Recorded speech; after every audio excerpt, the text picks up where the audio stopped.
drunk and we gon' talk a lot. Dress real fancy, sit in our chairs, sip on our tea, putting on airs. We collected from our love of Downton Abbey. We collected, we found out we're both so fancy. Hey, what's the difference between rednecks and royal families? Only money, cause they both have sex with family. Ew. Putting on airs. What other rednecks to talk about foreign affairs?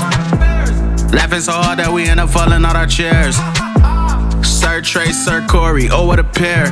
High class topics with a redneck flair, oh yeah. Two rednecks but we're still fancy, putting on airs.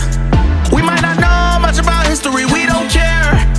We gon' get drunk and we talk about yachts. We gon' get drunk and we gon' talk a lot. Dress real fancy, sit in our chairs, sip on our tea, putting on airs. Two rednecks but we're still fancy, putting on airs. We might not know much about history, we don't care. We gon' get drunk and we talk about yachts. We gon' get drunk and we gon' talk a lot. Dress real fancy, sit in our chairs, sip on our tea, putting on airs. Okay, it's Team Squirrel or Team Trae. Oh yeah, we keeping it basic. He thinks that the squirrels at Corey's mom's house are racist. And you know squirrels live in the same place for generations. So Trae, you better count your days and you better count your blessings. Cause all the squirrels that you ran over, that you think are nameless, faceless, their families are getting together and plotting on you from the attic and basement. So even though Corey is dumb, fat, and bald, he knows how to avoid drama, don't get squirrels involved. Two rednecks but we're still fancy, putting on airs. We might not know much about history, we don't care. We gon' get drunk and we talk about yachts. We gon' get drunk and we gon' talk a lot. Dress real fancy, sit in our chairs, sip on our tea, putting on airs. Two rednecks but we're still fancy, putting on airs. We might not know much about history, we don't care. We gon' get drunk and we talk about yachts. We gon' get drunk and we gon' talk a lot. Dress real fancy, sit in our chairs, sip on our tea, putting on airs.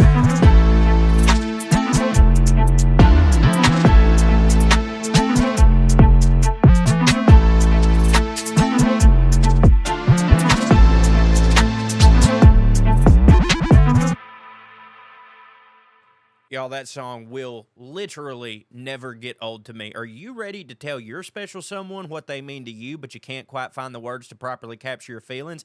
Forget generic gifts that just create clutter. Let me recommend a gift that's truly as unique as your relationship, a professionally recorded song crafted just for them. Yeah, that's our buddies over at SongFinch. Saying I love you can stir up all types of different feelings in people. Easy for some, nerve-wracking for others, but the perfect gift can say it for you, especially when that gift is truly a one-of-a-kind and uniquely crafted just for them. Valentine's Day is right around the corner, y'all, and flowers ain't cutting it this year. Forget the teddy bear, chocolates, and perfumes. Just go with SongFinch so you can give the gift of a memory that they will never forget. SongFinch is the ultimate gift to show how much you care. An original studio quality song inspired by your story that's completely unique, personal, and lasts forever. SongFinch walks you through a simple 4-step process. Sincerely, very simple, because again, I'm the one that did this song for us. And they nailed it. To create an original song, all you have to do is tell them about what the song is about, who it is, provide some personal details, and let them know the type of song that you want. Then pick your favorite SongFinch artist, or you can get matched up with one. I picked at random and nailed it, but you can go through several if you want to.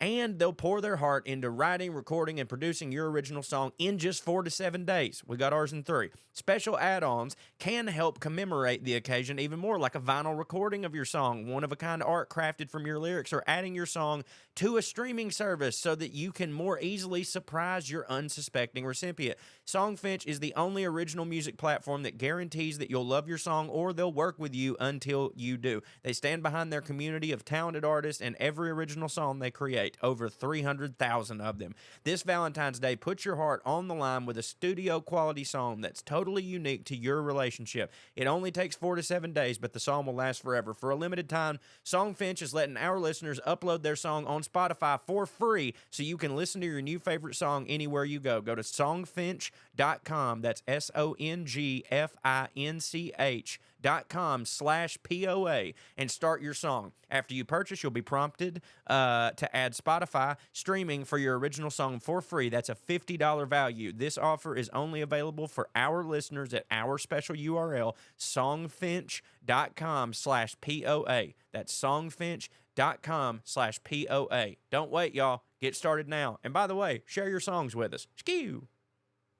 What's up, Airheads? How you doing? Welcome back. It's time for another stirring rendition of Puttin on Air. As you can see, it's a little different. I'm not in the Airstream Studios, virtual or otherwise, coming to you from the ivory tower confines of the Hilton Garden Inn in Ybor City, Tampa, Florida. Ybor City's a fun place, Joe. We've been here before. It's kind of, I don't know how much people know about Ybor in other parts of the country. It's kind of got a little bit of a slightly New Orleans-y type vibe. It's like a, I saw you post the chicken picture. Yeah, they got chickens running around town, and they holler too, like hens and roosters. And the roosters, you could every now and then you'll just hear a rooster, cock-a-doodle dizzy, and it's weird. I looked it up one time I came here. It's like, I don't know, they somehow got chickens years ago, and then they got proud of their chickens. We're like, we got chickens now. Chickens is our thing. And now there's like, it's illegal to fuck with the chickens. So the chickens just kind of got free reign of the city down here. The last time I was here, I was walking back from my show about 10:30 at night, and I was walking through a parking garage, right in that connected to the lobby of the hotel I was in. And I hear a voice from over the shoulder. I think I'm alone in there. And then I hear a voice go, hey, man, like that, And so I was like, I was like, nope. And I just keep going straight towards the elevator. Cause I'm still like part Meemaw. I'm still, part of me is you heard a black terrified. guy. You were like, I got to get the fuck out of here. Just anytime I'm in a city, right? Like, no, I know. If I'm in a city at nighttime, I am kind of scared, right? Like I always am. And especially, and I don't think I'm going to be assaulted. I think that like I'm about to be pestered. Do you know what I mean? For money, I'm about to be panhandled or whatever, something like that. And you're a horrible liar. So you would end up saying, hey, I don't have any cash. And he's like, well, I got Venmo. And then you would end up giving him $5,000. Right. Yeah, exactly. So I'm just like, nope, I'm just not going to acknowledge it. Head down, head to the door. I can see the door. It's not that far away. And he's like, hey, man. And then I hear footsteps, rapidly increasing footsteps. And I'm like, not good. Oh no. But I still just ignore it. Like that's going to somehow solve the problem. Like I don't even look to see if I'm about to be pounced on. Right. I guess in my head, I'm like, if I am, I guess it's just going to happen, Right. May as well not tense up. Right. I'm not going to acknowledge this reality. And I hear the footsteps close on me. This guy's like, hey man, hey. And he comes up, he puts his hand on my shoulder. He's like, hey man. And I turn, and finally I was like, yeah, like that. And he goes, you know what's up with all these motherfucking chickens running around? Very important to him. Yeah, he just really, because I mean, I get it. You get there and you wonder what is up with all these motherfucking chickens running around. Right. But he thought I'd have the answer, I guess. We've been to Ybor City several times, and I love it. And I agree with you that there's like sort of a New Orleans feel. Like it's like, if you think, I'm going to go to Ybor City and have a couple drinks, you're lying. You're an idiot. Because it's one of those towns that kind of pulls it out of you. But like, I've never thought about this until now, but like, do their streets just stay littered with dead chickens that have gotten hit by the fucking Ferraris that run down there? Because like we have deer in our streets, Yeah, it's a good question. I mean, I can say that I've seen a whole bunch of live chickens in the street, but I've not yet to see a chicken carcass in the street. So they may have a whole dedicated chicken department in the city of Ybor, the municipal department. You get assigned to chicken duty. You see them, you scoop them. You see them, you scoop them. Maybe the whole town has a you see them, you scoop them like communal policy or something. I don't know. But and they just take it to the closest restaurant and boom, soup. Yeah. Yeah, they also, Ybor City was founded originally as like a cigar rolling area. It's got a Cuban feel to it. It does. It is Cuban-y still, and they still have cigar shops you can walk by with like little cute, like remember we went with that hidden Italian restaurant we go to in DC that's got the Pasta Mama, that's got the old Italian Nana in the window just rolling pasta all day. Yeah. They got that, but with Cuban mammals and cigars. Like they're sitting in the window. You walk by and you just see them sitting there just rolling cigars all day. Fiona Castro. I love that. Yeah, it's pretty cool. But anyway, we fucked everything up schedule-wise this where, I mean, I've just been traveling. I've been in Florida, and this is the only real window of time I had to do it. But it kind of conflicted with Cho's time because he's going to be on Doug Loves Movies. and he has that going on. So I've only really got like 45 minutes, and the timer has already started, and then Cho's going to figure out something else But don't you for the rest of it, I reckon. Don't you worry, because I have several things planned to round out this episode, and dare I say, it may be the best one yet. You might find that we don't need Trae. That's not true. We do need you, buddy. Please never leave. Yeah. Is it going to involve going in on me or something? No, I've never actually done that. That's y'all's thing. That's you and Drew's thing. Whenever I'm absent from the podcast. Yeah, well, we also do it to Drew, and yes, me and Drew do it to you. So I just but me and Drew don't do it to you though. Whenever you leave, well, that as you shouldn't. I mean, it's a respect thing. I would expect y'all to not do it to me. That's not true. We do. It's just that you don't listen to them. So I knew I could trick you. Yeah. I have seen where you take ad reads that I do and put the picture of me looking stupid over it, which is fair game because this will hit for you. That picture, which we've got sent a couple more, but they don't live up at all to that picture. But this will hit for you because it's me trying to hit for myself, but then I didn't hit for myself, which will hit for you. I was going to wear the shirt that Drew got me that has your dumb face on it for this episode as a goof. And I have fatted myself out of it since December. So that does hit. Yeah. That does hit. Yeah. I'm fatting yourself out of, that's always like, the only good thing about it is it's like a barometer of sorts for fatting. Yes, now Do you know I know. what I mean? It's like when Yes. that was always my benchmark. Was always like I've got a range of clothing options, and I might fat myself out of the lower end pretty quickly. Right, but I always have a few like litmus test shirts, right, or pants, whatever. That's like once I get to that tier, if those get tight, I'm like where it's like my only options are get my shit together or go buy newer, fatter clothes. Nope. I refuse. I patently refuse to purchase new clothes because I have fatted out of my old ones. So I'll walk around in like a too tight shirt while being fat for a while, and that's embarrassing. Don't hit. But I will not buy new clothes, and then that makes me, at least marginally get my shit together. So that's how that works. I'm with you. That was a real wake-up call because at the house, like I'm solo dadding it, it's a lot of sweatpants and sweatshirts that I've just been rocking around in, and like those give. You can't really ever tell in those. And I went to put that shirt on, and I was like, I remember being on stage wearing this shirt and not feeling this bad about myself. So I need to get it under control. Yeah. The thing I was going to talk about, I want to get to. Well, also, I want to know, like, you were going to talk about movie stuff. Is that right? With Kirby, yeah. So you're not even going to get to movie stuff with me? That kind of don't hit for me because I like movie stuff. I'm saving the good movie thing for you. Meaning we're going to get to it before I leave, or you're going to do it? No. Next episode, because we don't have enough time. You know what I mean? The thing that I have for you will have to be next week because I cannot condense how insane this shit is for our time together. Well, as long as I get to hear it, that hits for me. You will. I promise. All right. So the thing I was going to talk about was exploring, adventuring, expeditioning, pioneering. I couldn't decide on the word, but you get it. Sallying forth to parts unknown. But before we get to that, I had a little minor up top thing first. I put this in the doc. Can you see that? Yeah. I thought I put that in there. It's so funny how often that has happened. No, this was definitely me. It's funny. Like, apparently, I'll put stuff in the doc. But this happened before, if y'all remember, with Benjamin Franklin being in the Swimming Hall of Fame. I put that in the doc, and then I started to bring it up on the show, and Cho lost his mind. He was like, "Holy shit, I'm talking all about that. How'd you find out about that?" Or whatever. And I was like, "I put it in the doc," and he was like, "No, I put that in the doc. I put it." So I was like, "You definitely did not. That was 100% me." And it's like, so sometimes he just sees stuff in the doc, and he's like, "That hits. Must have been me. I guess I'll do that this week." But anyway, dude, I just peruse it a lot.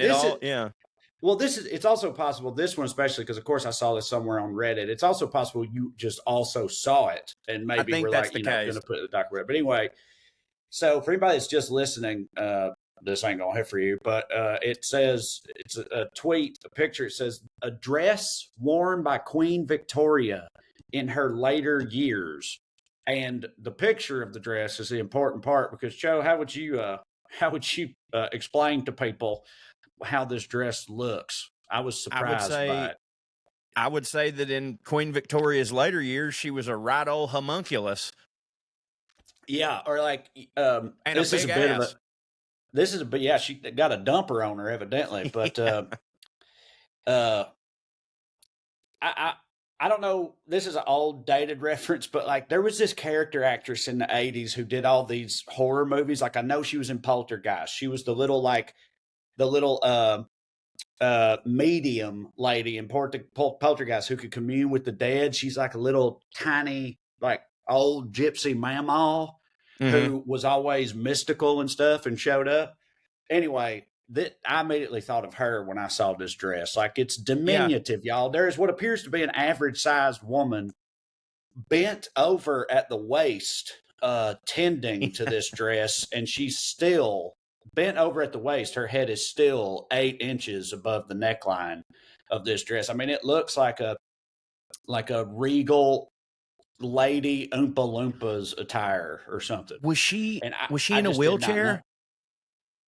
I mean, I don't know. It says in her later years she probably wasn't, but I never knew, because Victoria, dude, Queen Victoria, like of the Victorian era, right? Yeah, right. Which is like, I don't know. She's one of the goats, right? And there's you hear all these trends and stuff, fashion trends and shit. We've talked about them on the show that started during that era, and a lot of them came from Queen Victoria herself. Right. The Victorian era is when they I feel like when Britain really kind of fancied up. Do you know what I'm saying? Like they really solidified we're not stick all up just the ass mud fucking peasants anymore, right? In fact, many of us have a full-time stick up our asses and wear, bowler hats everywhere we go and say, quiet and tut at people and stuff like that. Indubitably. That's what they do, right? I feel like the Victorian era was when all that started, right? So I picture Queen Victoria as like a skinny Marie Antoinette bitch. Sybil from Downton Abbey or something, but as she grew older, like that's what I pictured. So this picture of her dress from her later years just really kind of fucked my head up. But then I looked her up, and like if you look at Queen Victoria's Wikipedia page, which I will also share right now because I just pulled it up. Let's see here. I can't change it. I guess I have to share a new thing. But like, please tell me she was built like Snooki. She just didn't. I mean, again, this is her when she's like older. But you see that picture there, like, that ain't it. Like, I mean, a young Kathy Bates could have nailed the role of Queen Victoria. You know what I mean? Like I was picturing like a Kate Blanchett type. Right. Do you know what I'm saying? Like. But I guess, that's fine. There's nothing wrong with that. I was just personally very, very shocked by this. I'm sure any of our British listeners find this funny because I'm sure they all are very aware of what she actually looked like. But I found this surprising. That's the first lady I wanked to. I mean, look at this portrait right here. It looks like it's of an actual Oompa Loompa or something. Like, you know what I mean? So, it looks like a mystical caricature or something as opposed to just a royal portrait. That's wild.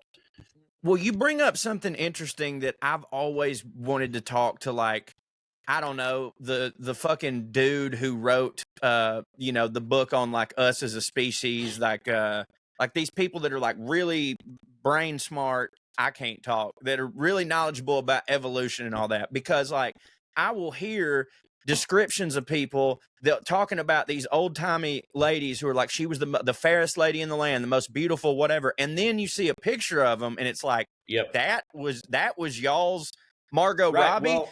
Well, when I covered the petticoat affair, that lady who brought down Andrew Jackson's whole cabinet because all of his cabinet members' wives were so insanely jealous of her because of how desirable she was and everything. We pulled up a picture of her, and she looked like, the bookish girl from my 12th grade class or whatever. You know what I mean? Like not Margot Robbie, like you said. And the reason that I bring up evolution instead of, because what the argument, I've brought this up to people before, and their argument is always like, well, now with plastic surgery and makeup and stuff like that. And I'm like, whoa, hold on. it's true that we have had advancements in plastic surgery and in makeup, but I know girls from Chickamauga who ain't had shit done, and I've seen every single one of them without their makeup on, and all of them are absolute stone cold foxes compared to this picture of who was supposed to be fucking Bathsheba of England. You know what I mean? Right. So we're changing. Our face is changing. I mean, I think maybe you could argue that we have just been across the board improving, right? Like, not only are people right, and maybe now we're starting to slide back the other way. I don't know, but like, people are also much taller now across the board than they used to be, right? Like back in the day, like, it's like Napoleon was Abraham really Lincoln was a freak.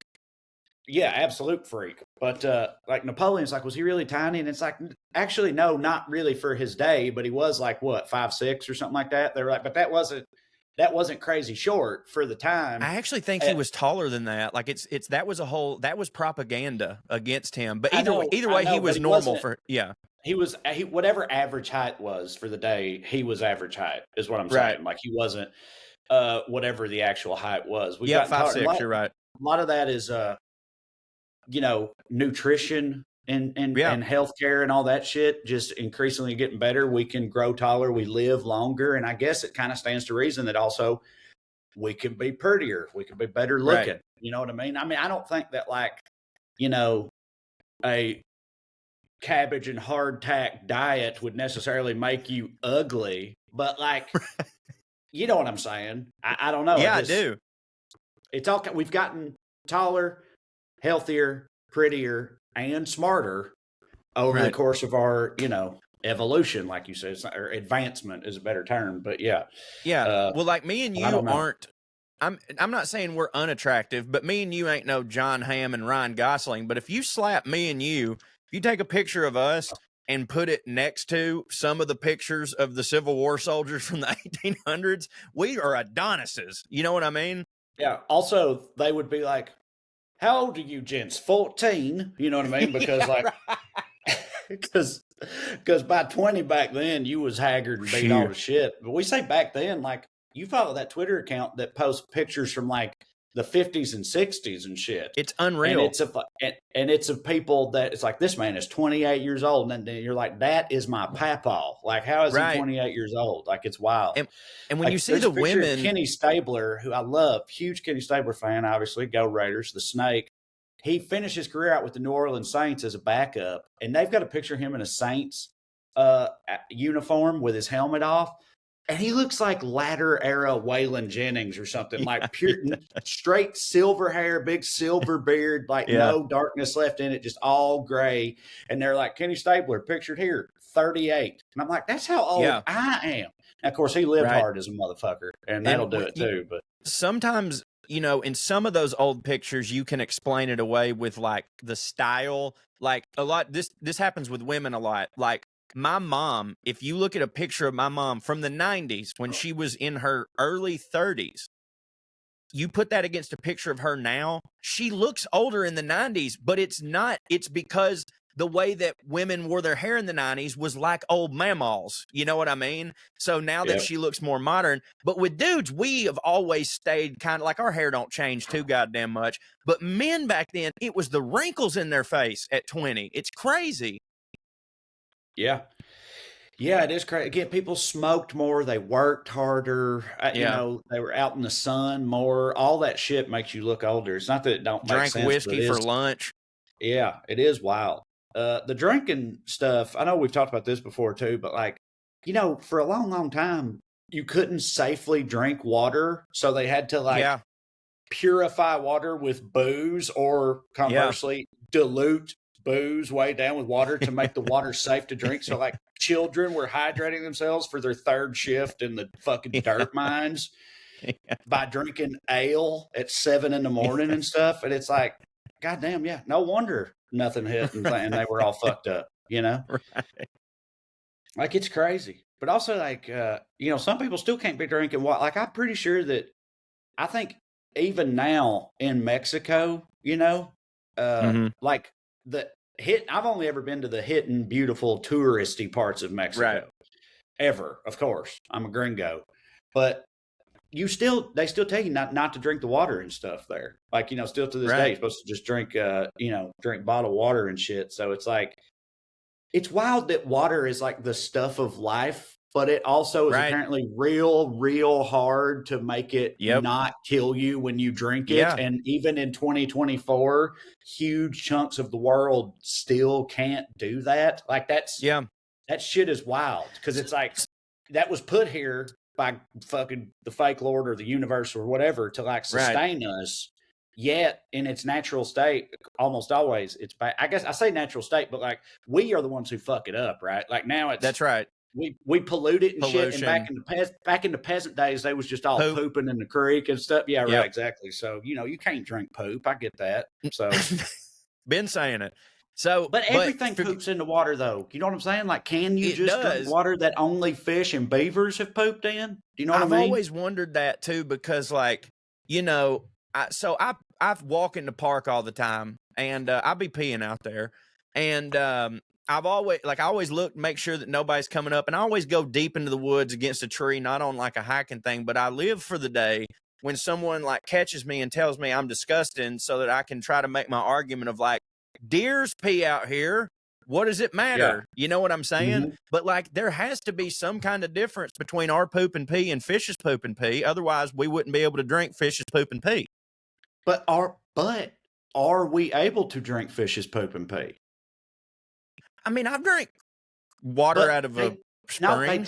These survivalist shows and stuff, you go camping and shit, you got to boil your water over a campfire, but you have to boil it because it'll fuck you up if you don't. And these are in parts of the world where, there ain't people around really. So that's just fish and deer's poop and pee, but also just why other bacteria. I don't know. I'm too water dumb to know. I'm just saying, I reckon it's a bad idea to drink that shit. So forgive me if I'm wrong, but the Mexican people, they drink the water and they're just used to it, right? It's because it's different. Like they're all used to it. So I thought that, but I'm literally basing this off Mark Normand, who I would tell you he's no anthropologist, right? But because I heard him on a podcast talking about he took a trip to Mexico City, which again, the New York City of Mexico, right? Very metropolitan. He went down there. He actually ran into Tushar down. That's how I found out about this. Tushar mentioned he ran into Mark Normand on a trip to Mexico City.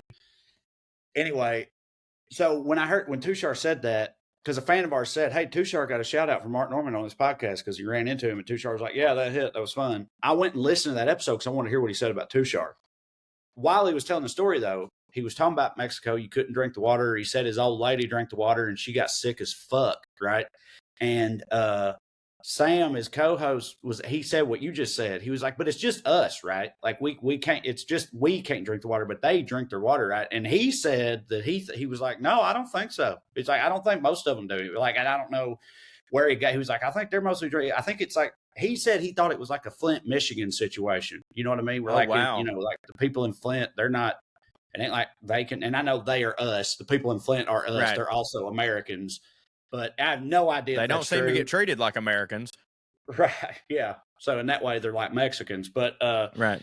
Yeah, I have no idea at all if that is the case or not. Because I also thought that. I thought what you just said. But according to him, that's not the case. But, he could have that wrong easily. I don't know. But then goddamn, that don't hit. We'll be right back after a word from our sponsors, isn't it? Hey, y'all, cheers to the new year from our friends at Manscaped, because your resolutions shouldn't be the only things that are well kept. 2024 is the time for new heights, new opportunities, and new look for your Times Square balls. Manscaped's Lawnmower 5.0 Ultra is every man's cheat code to look good, feel good, and turn the page on confidence this year. Whether you're looking to maintain a trim or go for that clean shaven look like your boy, this trimmer has you covered. Trusted by over 10 million men worldwide, now is the time to get a grip on your grooming with our exclusive offer. Go to manscaped.com, use the code POA for 20% off plus free shipping. Happy New Year, or Happy New Balls. Trae, let me ask you, what was the highlight of your 2023? Oh, that's right. Trae's not here. But I assume that if he was, he would say that it was spending quality time with his best friend and his favorite podcast partner, me, on this podcast, putting on airs. You know, one of my old New Year's resolutions was that, hey, Corey, you need to groom your head more because you're bald. And so if you let it go, you start looking like one of the Three Stooges. But I would always get, oh, I've got to, I don't have time, blah, blah, blah, blah. Well, thankfully, by the way, I don't ever have to make that New Year's resolution again because my friends at Manscaped make it so much easier for myself to keep trim, and they can help you too. By the way, we're introducing the MVP of 2024, Manscaped's 5th generation lawnmower. It's not just a trimmer, it's your grooming sidekick. It's equipped with 2 skin-safe blade heads, a standard one for taking a little off the top, and a new foil blade to go smooth wherever your heart desires. It's like having a personal stylist at your fingertips or, well, you know, wherever you need it. And did we mention it's waterproof? Because it is. A trim in the shower is the only way to start the day. And for my men that want the full grooming experience, look no further than Manscaped's Performance Package 5.0. In this grooming kit, you get the trusted lawnmower, Manscaped's ear and nose hair trimmer, and essential aftercare products with the Crop Soother Ball Aftershave, which y'all know is my favorite thing, the lotion, the crop preserver, the anti-chafing ball deodorant. Yeah, it's deodorant for your balls. Bet you didn't think you needed that, unless you've heard me talk about how much you need that, because you do. As a gesture for the new year, they even threw in 2 free gifts, the Boxers 2.0, not the 1.0, that's for the birds, and the Shed 2.0 toiletry bag, because they know good and well you're still rocking your Boxers from high school, you know, the ones with the holes in it. Let's face it, resolutions might come and go, but a well-groomed you is here to stay. Thanks to Manscaped. Get 20% off and free shipping with the code POA at manscaped.com, because nothing says Happy New Year like a deal that leaves your balls and your budget feeling refreshed. Embrace a new you, and definitely embrace a new trimmer, courtesy of Manscaped. Yeah, well, speaking of, you know, the untamed Drinking poop water. wilds, the untamed wilds and drinking poop water outside of our own borders. I got to thinking about exploring earlier. It wasn't just earlier. I thought about this a lot, actually. I did an episode before about like treasure hunting, about how like people used to just be dedicated treasure hunters, and does that still exist? And I looked it up for that episode, and there are some people that do still be hunting treasure. In a similar vein, I was thinking about like explorer, like used to. Explorer was like a job, and it's not just that it was a job, like you really did be exploring. Like it's wild for us in the modern day, I think, to consider the fact that like people used to have no idea Right. what was on the rest of this planet. Like Right. people used to like set out on expeditions. They'd get the king to give them money because he was like, hey, he'd like hold up a map or something. He's like, you see right there? And it's just all blank or whatever. He's like, here's China, here's China, here's us. You see that? What the fuck is that? And the king was like, damn, what the fuck is that? Right? And he's like, well, I'd like to go figure out what that is. And the king was like, here's a bunch of gold and, you know, and a See if they got cinnamon. And a schooner, not a schooner, what, a galleon? A galleon, that's gold. That's gold too, isn't it? A gold galleon. That's in Harry Potter. Yeah, at least. There's a big ass ship that starts with a G, I think. Maybe it is a galleon.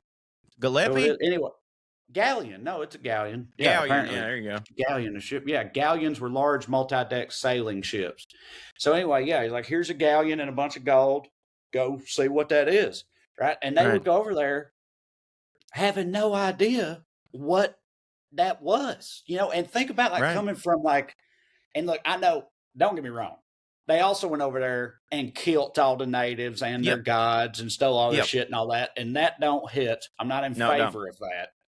I'm just saying, thinking about it from those guys' perspective, like imagine leaving what was at the time a modern European city, right, in Spain or whatever, and then winding up in the Amazon, dog. Yeah, like the fucking Amazon rainforest, and how like that shit had to feel like a literal different planet, right? Yeah, and I've just always been so fascinated by that because you can't do that no more. You know what I mean? No. Like we've been to all the places now, except for the deepest reaches of the ocean, right? Which I'm fascinated by. And there's people now, like modern day explorers. A lot of them are dedicated to that. You know, modern day explorers. A lot of them are the people that go down in deep sea submersibles that are not piloted by PlayStation 2 controllers, and thus do not explode and die at the bottom of the sea. But because I feel like that's a part of human nature to like want to discover know, and find. Yeah, right, exactly. To want to know what's out there. And, you know, there's a thing on the internet. It's like, you know, our generation, we were born too late to explore the globe and too early to explore the stars. Yep. And then the rest of it goes, but born just in time to get spicy hot memes, right? And that's what that's what we so get to true. explore. But, yeah. I like the memes. Yeah. The memes hit. Now, here's the thing. We as a species, like we've like collectively everything on Earth has been discovered, but it is nice that like, and just on a micro level, like this is something that really excites me is like I live in the Chickamauga battlefield. The battlefield is huge, dude. It is absolutely insane. And there are so many different trails that even though I walk there every day, I still once a week at least will see some shit that I've never seen. And like the thrill that I get of that is amazing. I genuinely can't imagine being like finding something that no one had seen and there's plantains there. You know what I mean? And I've never heard of that. What the fuck is this? Like, it's crazy.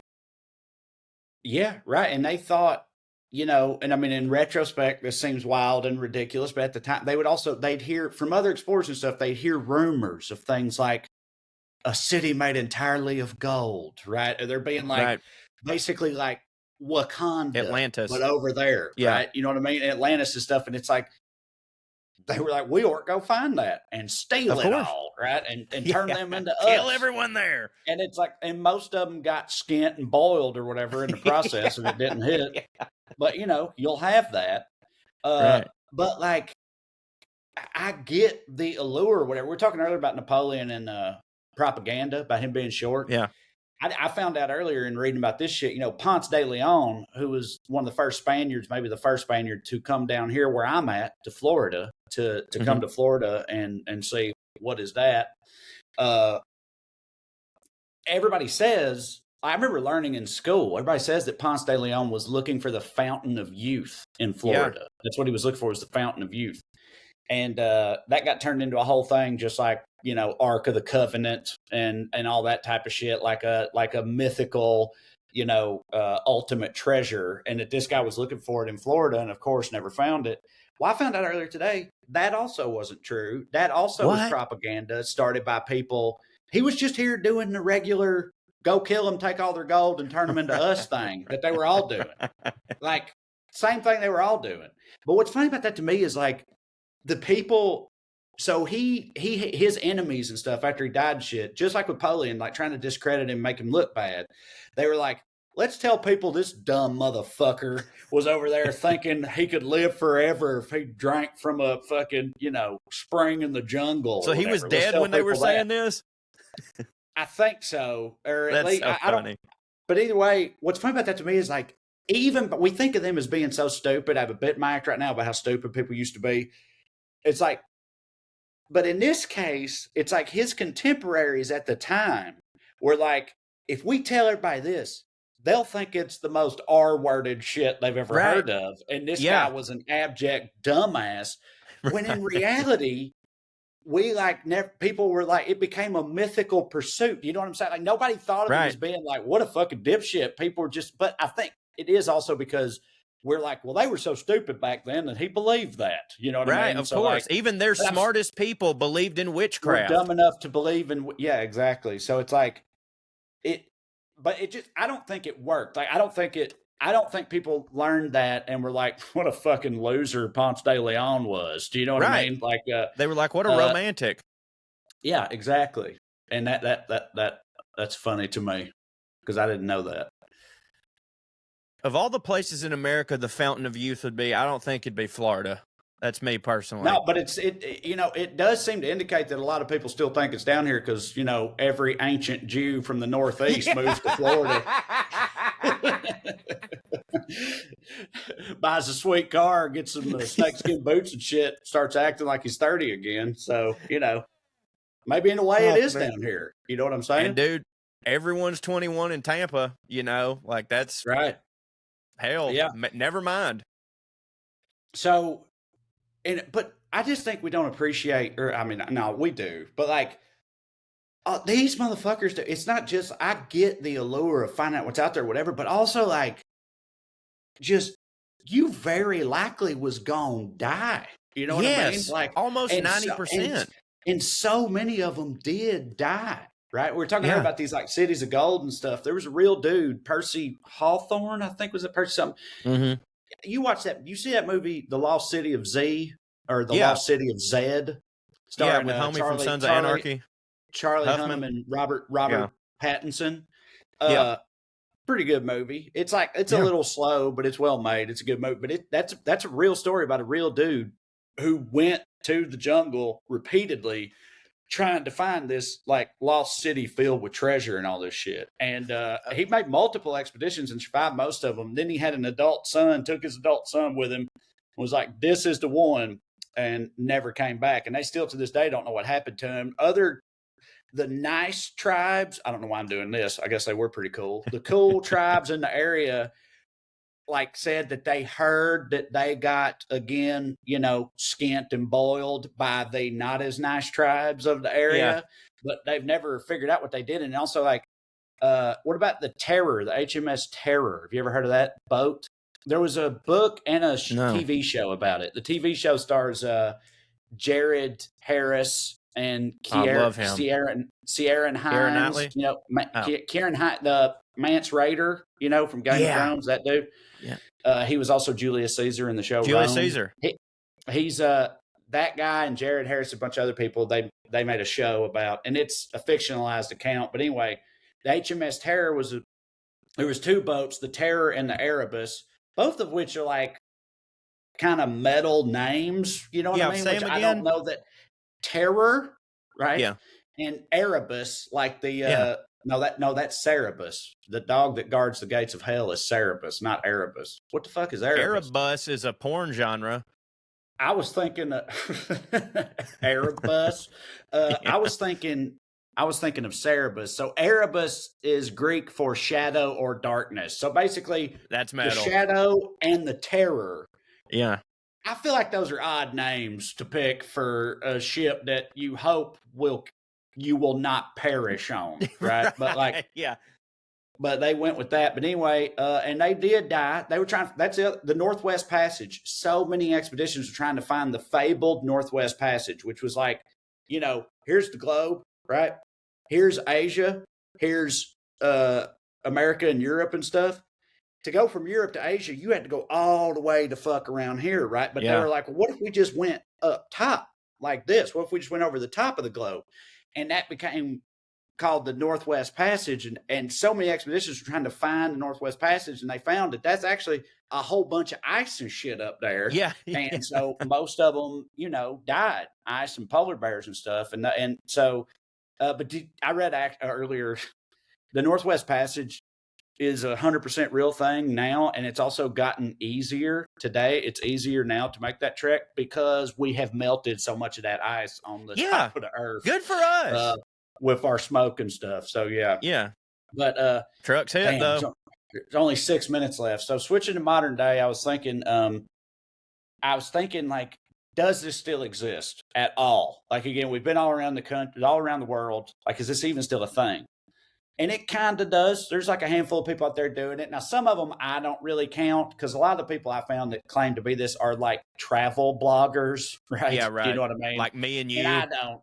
Yeah, but we're comedians who did that these are people, these are like, white British chicks who are like, I went skiing with a Nepalese guy without any, money or phones or whatever, like that type of shit. And then they write a blog just with my about titties in a dream. Yeah, right. Yeah. So, but there's some like head-to-toe legit actual explorers out there. I found out apparently the most famous explorer in the current explorer game, which just tells you how exploring is doing as an industry, because back then, dude, I feel like Christopher Columbus and Magellan and them, I feel like they were like famous in the time. Yeah, Maybe of they course. weren't, but I felt people, you're right.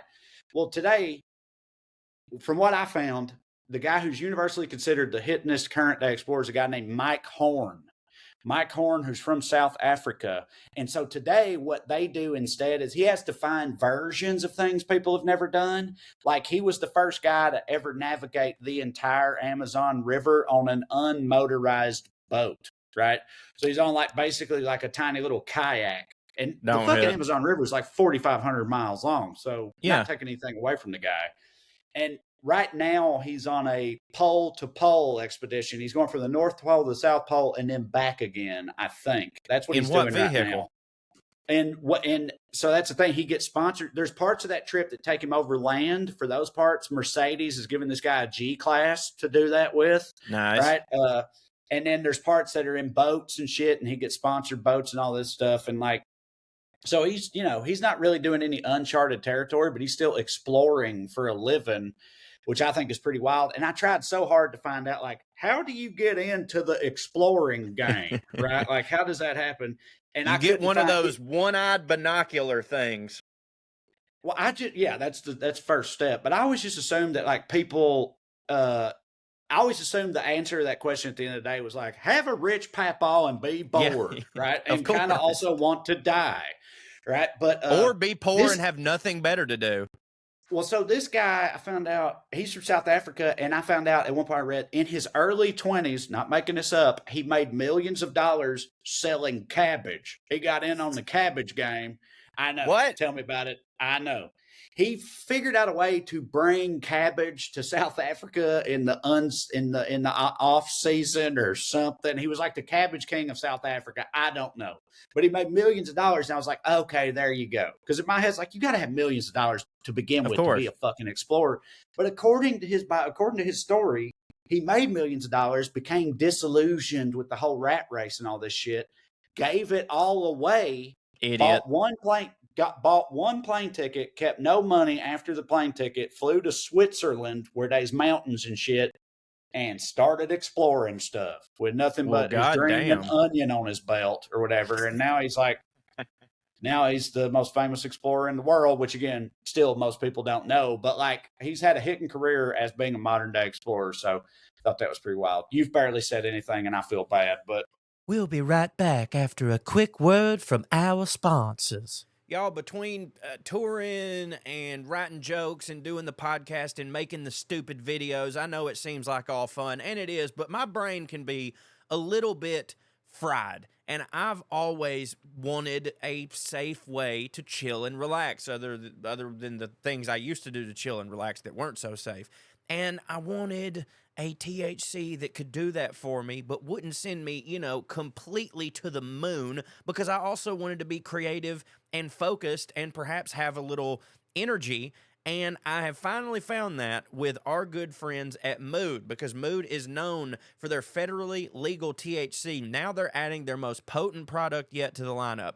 Hemp-based THCA flower, the future of legal THC. Try it along with all of Mood's other amazing offerings like gummies, that's my favorite, vape cartridges, and more. And for a limited time, Mood is giving our listeners a free THCA pre-roll and 20% off your first order. Just visit hellomood.com and use our code POA. Mood has really been a game changer for me, because I used to rely on like sleeping pills that would make me feel hungover in the morning. But with the Mood, I take a gummy, which that's my favorite way. I think it's because I'm a child and it's candy, to enjoy this product. It is the first time I've had a positive experience with THC, and I think it's just the way to go. So if I sound like you, then you will like Mood. Since THCA converts to THC when you heat it, you get access to that classic marijuana high. That high school stuff before they started putting it in a fish tank and screwed my brain up. And Mood has 10 high-inducing strains, the most potent they've ever offered. Mood puts an end to the guessing games with federally legal forms of THC extracted from hemp plants. All of their products are regularly third-party tested. That's very important. In Drug Enforcement Agency registered labs, they're sourced from small family farms. That's nice. And grown organically. Love that word too.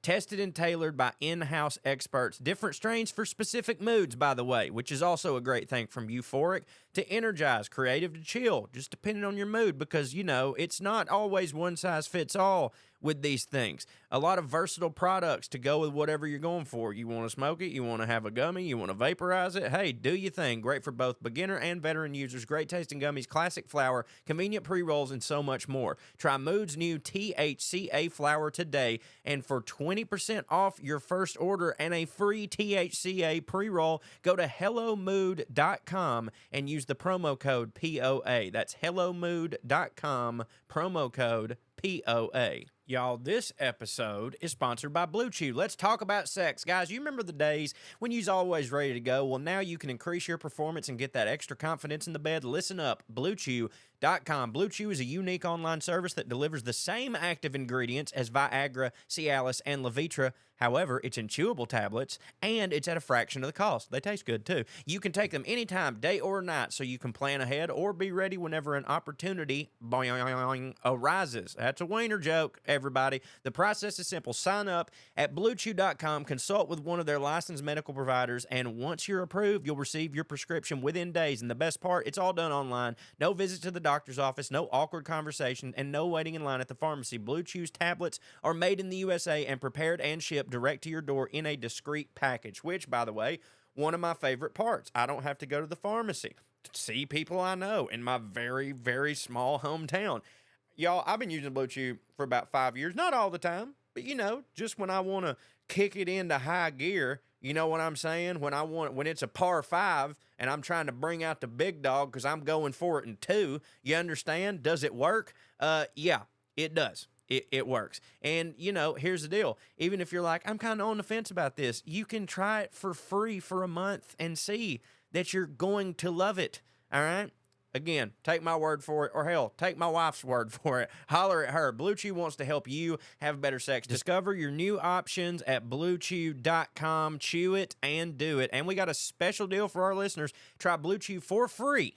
Absolutely free when you use our promo code POA at checkout. Just pay $5 shipping. That's BlueChew.com, promo code POA to receive your first month absolutely free. Visit BlueChew.com for more details and important safety information. And we thank Blue Chew for sponsoring this podcast. Wieners. Yeah. All right. We're back to y'all. This seems instantaneous, but for us, we just took an hour off while Cho went and wrecked shit on Doug Loves Movies again. I guess maybe that might be a spoiler. I don't know how much his lead time is, but yeah. That's fine. Yeah. And I Joe was the won returning again, champ, so I held the belt. Right. So you've won 2 now? Mm-hmm. Right. Yeah. I think you're about to catch up with me. I'm pretty sure I've won 3. I think I won 1 in person and won 2 remotes. I think. Pretty sure that's right. So, yeah, you're going to overtake me soon. Who knows? All right. So, look, like I said, all the shit about exploring, you know, I was kind of speed running through it. So, I don't know. And you barely talked at all. So, I just want to know what you think about exploring. You think you'd hit it exploring? Would you like to be an explorer? I don't think I would, on account of all the dysentery and death and stuff in the classical sense. But also, they're just cold a lot, and it just seemed to not hit for me. But I don't know what you think. Well, you mentioned up top, and I did have something to say about this. You mentioned you were like, man, you know, these guys go out there like knowing that there's a good chance they're going to die, you know, and like, now that most of the globe, I mean, all of the globe has been charted, and there is still part of me that thinks, like, I don't know, there might be one little spot that we ain't seen. Who fucking knows? But, like, there were so many times when I was blackout drunk back in my teenage days that I almost died to get some pussy. You know, like knowing that it could happen. So I could imagine if you take same young me with all the hormones and the stupidity, and you were like, it might be a whole city worth of gold, then, or like, depending on like your financial situation, like if you're going, listen, my daddy, you know, plucked a goose and died in the mud. His daddy before him plucked a goose and died in the mud. And that's all I'm ever going to be, unless I find the lost city of Atlantis, the Fountain of Youth, or the City of Gold, I don't know. I might hit at that. Well, no, I wouldn't hit at it, but I'd try. Yeah, well, there's some other dudes I didn't mention earlier who are modern day explorers, and apparently they've had a like 12 season show on History Channel about this, which I'd never heard of, but What's it it's been called? running for a long time. The Curse of Oak Island. So Never heard of it. Oak Island off Nova Scotia in Canada.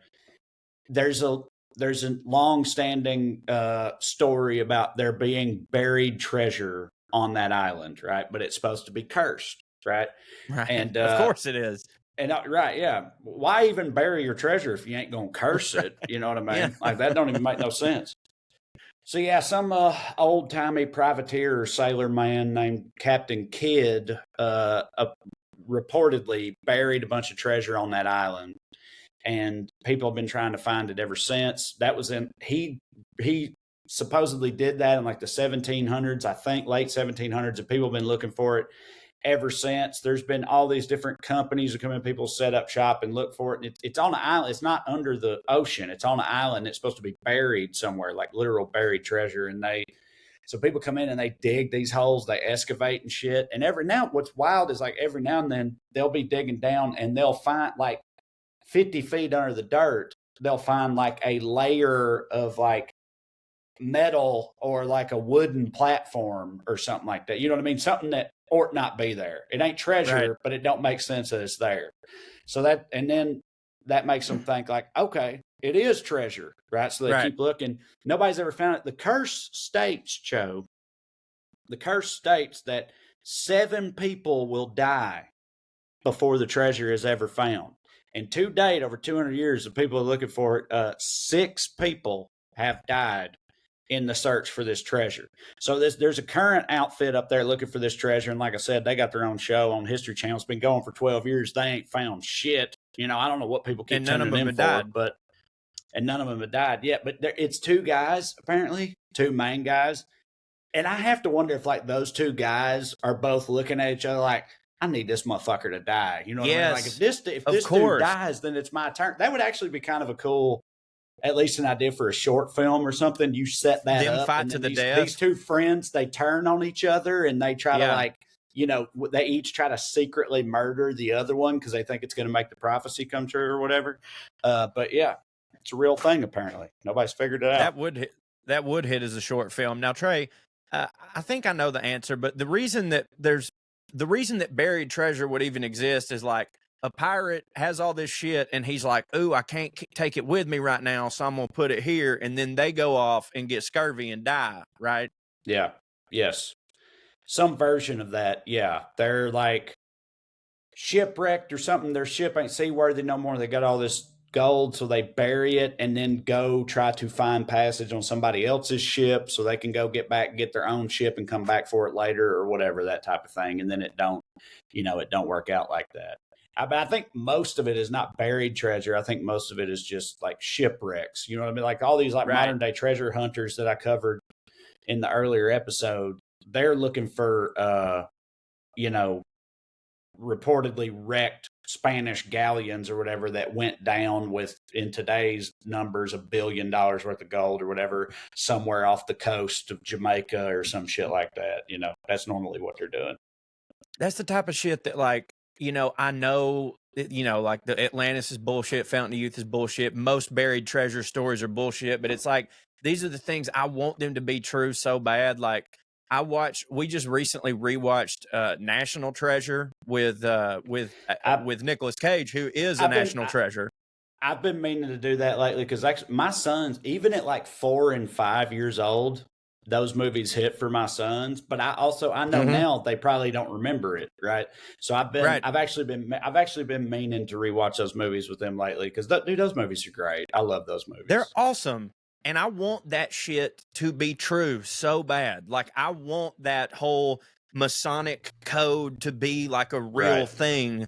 It's just that, like, the world is so much more boring than people give it credit for. We want these exciting things to be, but, like, realistically, it's like, no, none of that shit happens. Like Ben For Franklin, sure. you can't look through his spectacles and see a map. Yeah, because that would hit too hard.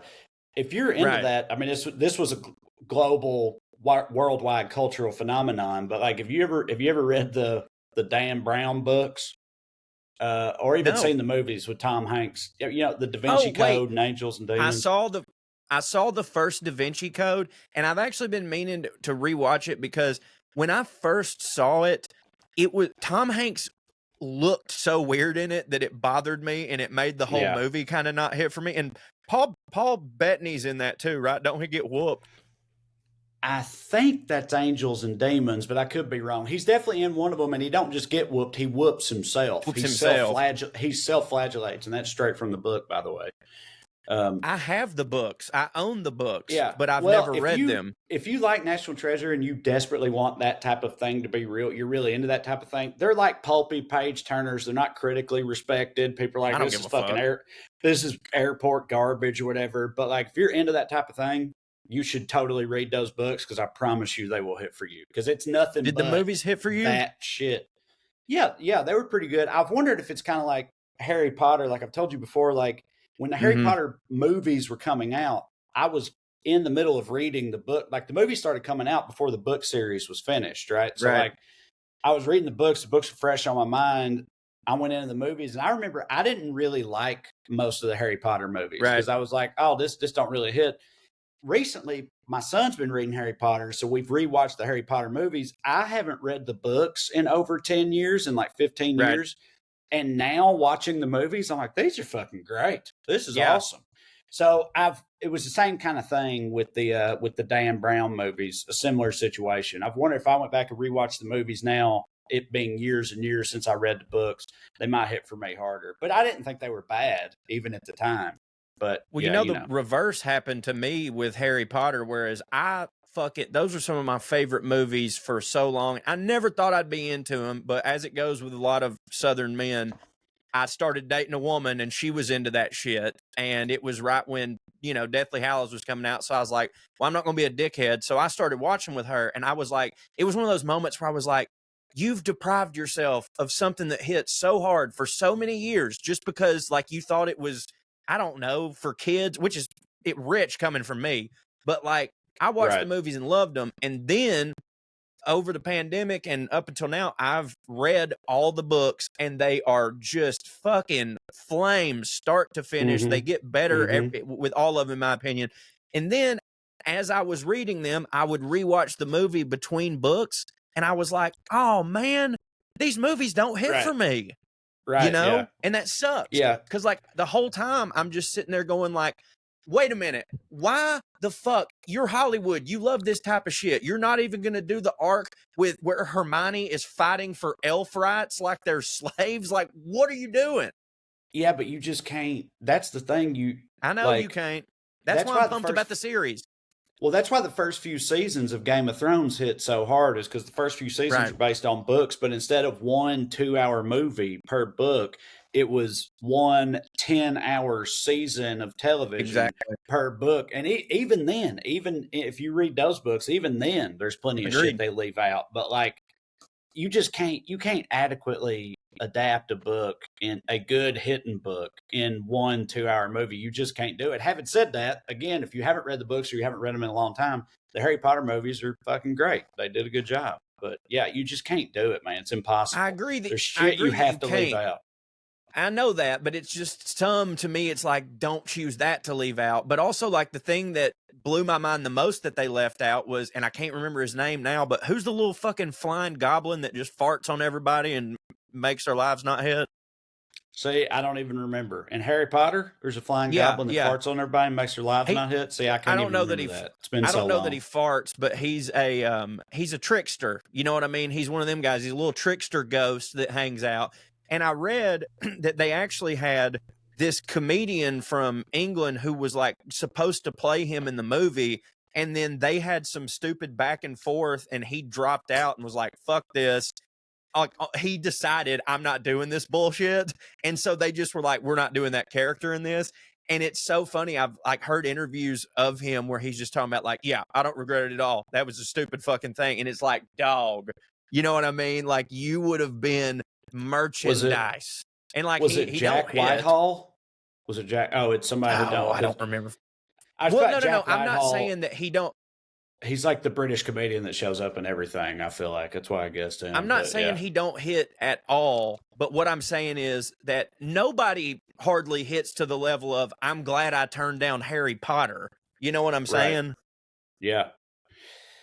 Yeah, for sure. Well, you look all dolled up. I don't. You Yeah, I changed clothes because I'm as soon as we push stop here, I'm walking out the door and walking over to the Tampa Improv, which is actually not the Improv anymore. It's now the Funny Bone, I guess. Funny Bone expanding, snatching them up, That's right. I suppose. And I like the Improvs and the Funny Bone, so it's fine with me. But yeah, so I got to go do that here in a second. But can you give me, if you don't want to, it's fine. Because if you think it's better, because you don't want to like encourage people to go look shit up or whatever. But I've kind of got some suspense going for what it is you're saving for me next week. Can you give me like a teaser or something for what you're gonna be talking about? nope. Yeah. Okay, I get it. I understand. I hadn't figured it out yet. We got so much shit going on in the house. It's so Raven with like me and you getting our schedules overlapped and everything. And I was going to have Kirby come over because everybody loves Lady Kirby. And I was like, boom, we're good. We're in. And as I decided that between our recordings, I walked downstairs and my wife is literally laying in the kitchen floor with a bucket beside her in case she pukes. Oh, no. And I'm like, oh my God. And so I'm like, Kirby, you probably don't want to come over here. So it's you know, well, but I'm gonna make it hit. Yeah, I know you're gonna make it hit. I'm looking forward to it. Yeah, stay healthy over there. Don't get all fucked up. I just had a thing that I was gonna say to you and now I don't remember it. I apologize. So yeah. Well, I miss you. Yep. I hope you have a wonderful show. Plug where you're gonna be next week. I'm going to be, this comes out Friday. The next shows I think are in Indianapolis, St. Louis, Winchester, Virginia, and Washington, D.C. Those are the ones coming up. So go to TraeCrowder.com, check it out, come and see me. Also on TraeCrowder.com, you can find a link to me and Cho's book, Round Here and Over Yonder, a comedic travel guide. I've been signing some on this run show, people bringing it to me, having it signed. So it's hitting for people. If you prefer it, you could also get the audio version, the audio book on audible.com, which me and this dumbass read in our dumbass fashion, and that is for people too. So think about it. And now, Professor Cho with some airmail. Well, y'all, we really screwed the pooch on this episode. I know we mentioned it up top, but me and Trae got our wires crossed with scheduling stuff, which I honestly can't believe that don't happen more. Frankly, you have put in your faith in two of the dumbest idiots on earth to bring you entertainment every week. And we do appreciate you putting your faith in us, but it is folly to do so. And it's really unfortunate because when I found out that we were going to have the scheduling conflict, I was like, hey, don't worry about it. I'm going to bring Lady Kirby back because people have been telling me in the comments, bring Lady Kirby back. She was on her way to our house as me and Trae were recording the episode, only for me to go downstairs and find my wife deathly ill. So we're going to have to put off Lady Kirby. But I wasn't going to let us go a week without doing some airmail because we have some really good ones. So first one here, limericks are back. This is from our friend Mary. Howdy, gents. I have written a couple of limericks that I hope give you a chuckle. I enjoy the show, got to see you in Chicago, and have both books on Audible. Oh, thank you very much, Mary. We appreciate that. I'll keep showing up if you do. We will. Two fellas named Corey and Trae have a podcast called POA. They have heated debates despite being mates. But do squirrels feel love? I say nay. Well, I'm very upset that Trae can't be here to agree with you hardcore and call me an idiot. There once was a part-time funny man whose balls were hung low like a pendulum. But don't roll your eyes when you hear of their size, or he'll tell you that you can go suck 'em. Your honorary Yankee auntie, Mary. It's true. I have big balls. I don't know if we've ever talked about this on this show, but on Well Read, that is lore. That's the only thing big down there or anywhere. Well, that's not true. My gut is very big right now. Please don't look at it. Okay. This is from, Kim. Kim is a member of Trae's Patreon and also my Substack, patreon.com/Trae Crowder and bonuscorey.com for me. Kim wrote a very long email, but I love her, and we love her for being a subscriber, and it's a good email. So, Kim, the subject line says, scientific follow-up and touristy opportunities. Howdy, Corey and Trae. Thanks as always for POA. Never miss it. You didn't mean to rhyme there, Kim, but you did.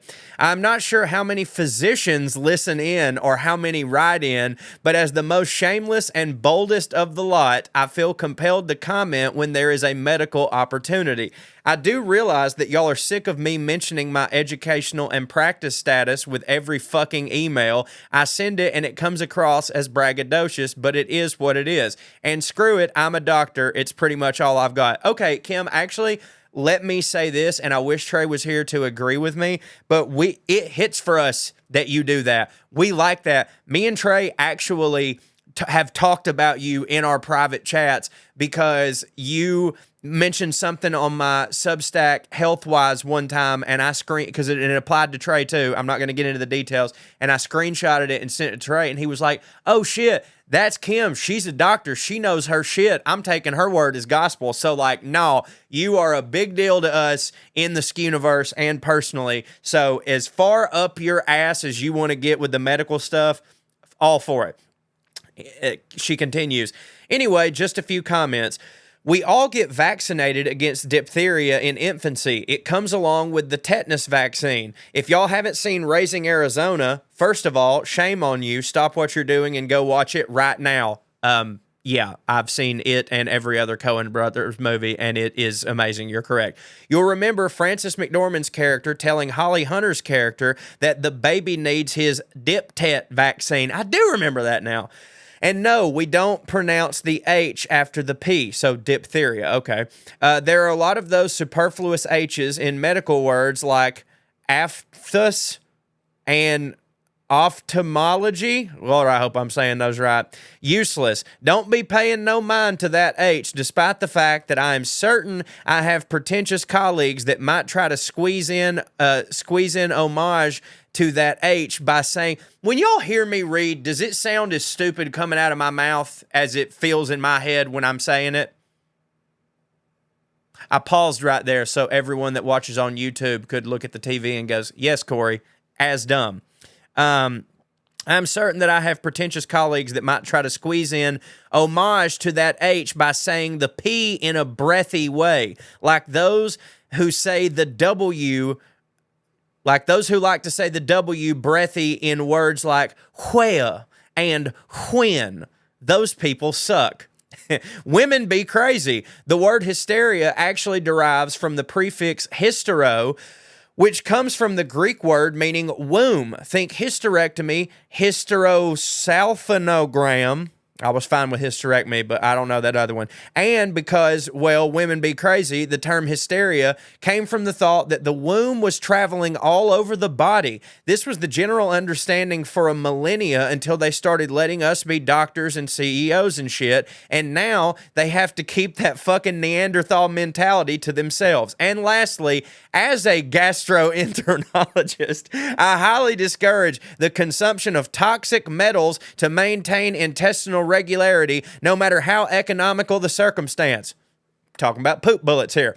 I'm delighted that this practice has been summarily discontinued, especially since it may very well have contributed to Mozart's death among thousands of lesser-known folk throughout the ages. Wow, I did a whole episode on Mozart, and I didn't even get to the part where it might be possible that he got killed by a poop bullet. Shame on me. Shame on you, Professor Cho. Let's see. Oh, if y'all are interested in old, weird medical shit, we are. I can't recommend the Pharmacy Museum enough the next time you're in New Orleans, Trae's favorite city. I went there in 1996 during Digestive Disease Week. Yes, it's totally a real thing. And my colleagues and I were especially drawn to their vast collection of butt plugs and anal dilators. Woo-wee!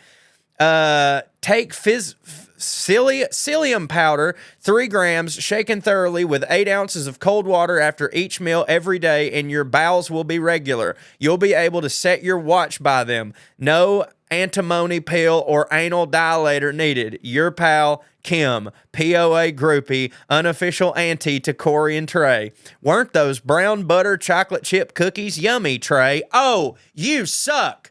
I mean, I'm aware that I'm not on tour right now, so you couldn't bring me cookies, but I'll give you my address, Auntie Kim. All right. One more, I believe we have. Oh, yes, this is from longtime caller, our friend Marge. Subject line, looks like work to me. English major, there is no cure. Oh, I see. This is a 3-parter. Okay. Oh, yeah, this is a doozy. I love it.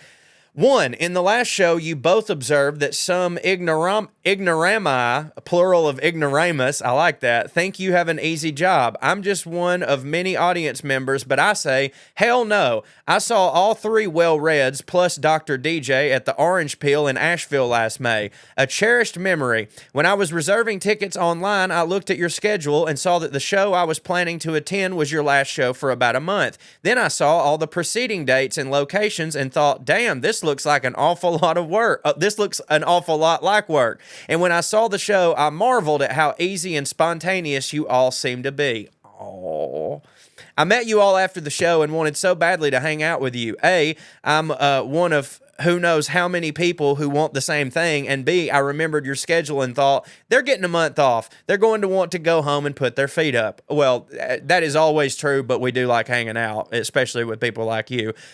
2, as an Englishman, and also appreciate the telling us that our jobs are harder. And again, they are harder than most people think. But like, as I said on the last episode, I ain't a coal miner, and I love what I do. And let me take this opportunity real quick to say something because Trae's not here. Trae's not a sappy person. I'm a bit of a sappy person. Just because you don't hear something from Trae doesn't mean that he doesn't feel it. I would like to take this opportunity while he's not here to make fun of me to say that we really do appreciate y'all so much, not only just sending in the airmail, leaving comments on YouTube, but just simply being here, listening to the show, recommending it to your friends.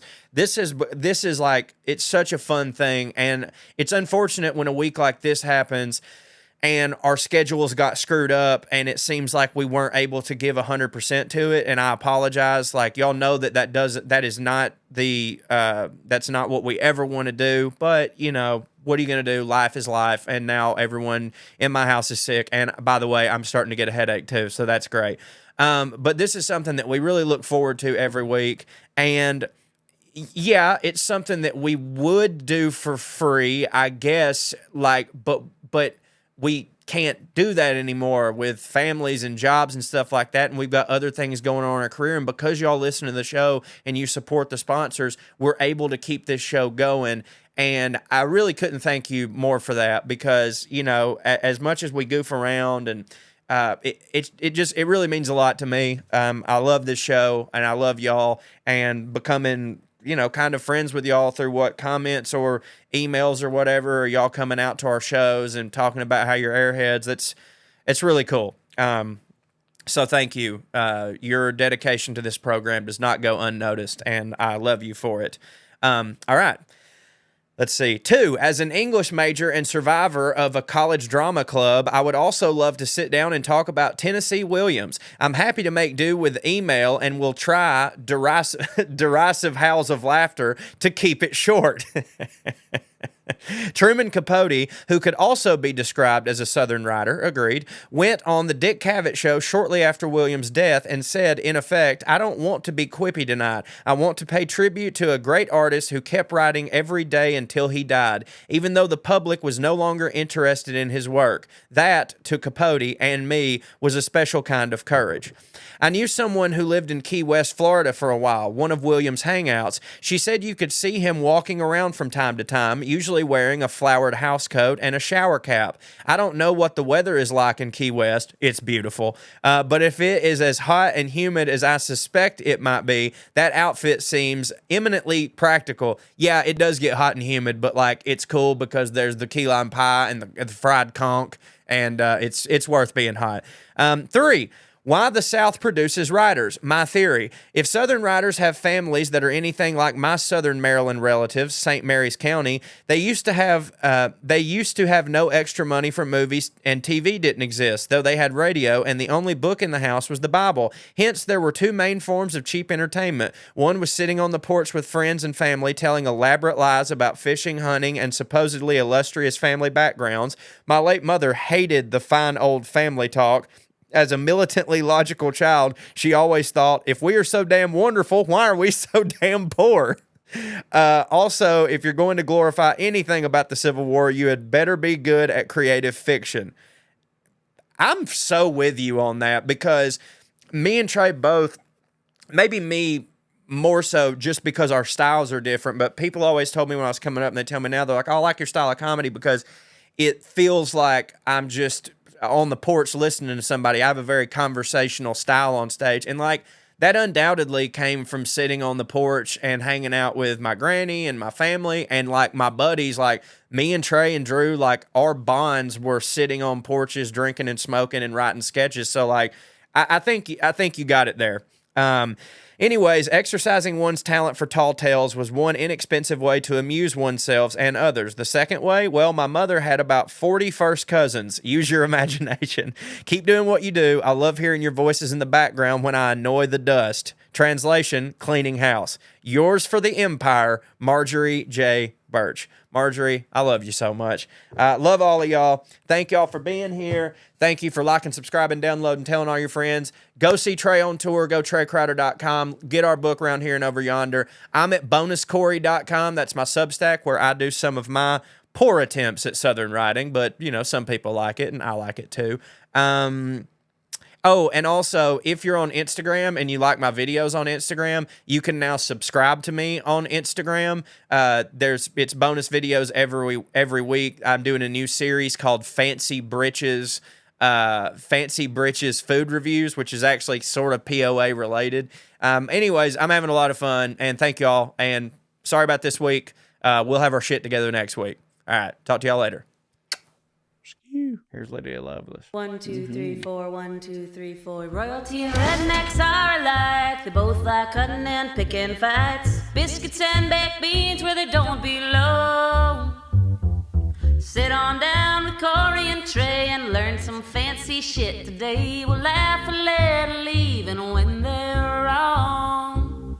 They'll take you to a magical place where if you call someone a cunt, nobody cares. They keep it debonair at putting on airs, putting on airs, putting on airs.